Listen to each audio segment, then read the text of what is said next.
ഇന്ന് നമുക്ക് ഓണസദ്യ റെസിപ്പീസിലെ മെയിൻ ആയിട്ടുള്ള അവിയൽ എങ്ങനെയാണ് ഞാൻ തയ്യാറാക്കിയെടുക്കുന്നതെന്ന് കാണിച്ചു തരാം കേട്ടോ. ഈ രീതിയിൽ നിങ്ങൾ തയ്യാറാക്കിയിട്ടില്ലെങ്കിൽ ഒന്ന് തയ്യാറാക്കി നോക്കണേ.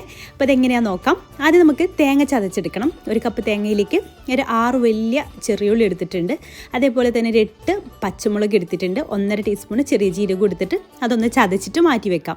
പിന്നെ നമുക്ക് ഏതൊക്കെ പച്ചക്കറികൾ വേണോ അതൊക്കെ ഇതുപോലെ നീളത്തിൽ അരിഞ്ഞെടുക്കാം. ഞാൻ പച്ചക്കായ, ചേന, ഉരുളക്കിഴങ്ങ്, ബീൻസ്, കുമ്പളങ്ങ, മുരിങ്ങക്കായ, ക്യാരറ്റ് എന്നൊക്കെ ആയിട്ട് എടുത്തിട്ടുള്ളത്. പിന്നെ അതിലേക്ക് ഒരു 1/2 ടീസ്പൂൺ മഞ്ഞൾപ്പൊടിയും 2 തണ്ട് കറിവേപ്പിലയും ചേർത്ത് കൊടുത്തിട്ടുണ്ട്. വെളിച്ചെണ്ണയ്ക്ക് വില കൂടിയ സാഹചര്യത്തിൽ വെളിച്ചെണ്ണയ്ക്ക് പകരം ഞാൻ പാരസൺസ് അതിൻ്റെ റിഫൈൻഡ് സൺഫ്ലവർ ഓയിലാട്ടോ യൂസ് ചെയ്യുന്നത്. അത് 1 ടേബിൾ സ്പൂൺ ഇതിലേക്ക് ഇപ്പോൾ ഒഴിച്ചു കൊടുക്കുന്നുണ്ട്. പിന്നെ ഇതിലേക്ക് ആവശ്യമായിട്ടുള്ള ഉപ്പ് ചേർത്ത് കൊടുക്കാം. പിന്നെ ഒരു 1/4 കപ്പ് വെള്ളം കൂടെ ചേർത്ത് കൊടുക്കുന്നുണ്ട്. എന്നിട്ട് ഹൈ ഫ്ലെയിമിൽ നന്നായിട്ട് മിക്സ് ചെയ്തതിന് ശേഷം ഹൈ ഫ്ലെയിമിലിട്ടിട്ട് നന്നായിട്ടൊന്ന് തിളപ്പിച്ചെടുക്കാം.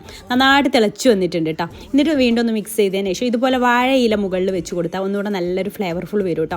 എന്നിട്ട് അടച്ചു വെക്കുക. പിന്നെ ഇടയ്ക്കും തുറന്ന് നോക്കിയിട്ട് വീണ്ടും മിക്സ് ചെയ്ത് കൊടുക്കുക. ആ വെള്ളമൊക്കെ ഒന്ന് വറ്റി വരണം. അതുപോലെ തന്നെ എല്ലാം ഒന്ന് കുക്കായി വരികയും വേണം കേട്ടോ. പച്ചക്കറികളെല്ലാം കുക്കായതിന് ശേഷം തേങ്ങ ചേർത്ത് വീണ്ടും നന്നായിട്ട് മിക്സ് ചെയ്ത് അടച്ചു വെച്ചിട്ട് ഒന്ന് ചെറിയ തീയിലിട്ടിട്ട് ഒന്ന് ചൂടാക്കി എടുക്കുക. അതിനുശേഷം നമുക്ക് അതിലേക്ക് 1/4 കപ്പ് തൈര് ചേർത്ത് കൊടുക്കാം. നന്നായിട്ട് മിക്സ് ചെയ്ത് ഫ്ലെയിം ഓഫ് ചെയ്തതിന് ശേഷം അതിലേക്ക് 2 തണ്ട് കറിവേപ്പിലയും വെളിച്ചെണ്ണയ്ക്ക് പകരം അതിഥി സൺഫ്ലവർ ഓയിൽ 2 ടേബിൾ സ്പൂൺ കൂടെ ഒഴിച്ചു കൊടുക്കുക. ഇതിൽ കുക്ക് ചെയ്യുമ്പോൾ നല്ല ടേസ്റ്റി ആയിട്ട് കുക്ക് ചെയ്യാനായിട്ട് സാധിക്കുന്നുണ്ട്. ഇപ്രാവശ്യത്തെ ഓണവിഭവങ്ങൾ ഉണ്ടാക്കാനായിട്ട് ഞാൻ അതിഥി സൺഫ്ലവർ ഓയിലാട്ടോ യൂസ് ചെയ്യാൻ പോകുന്നത്.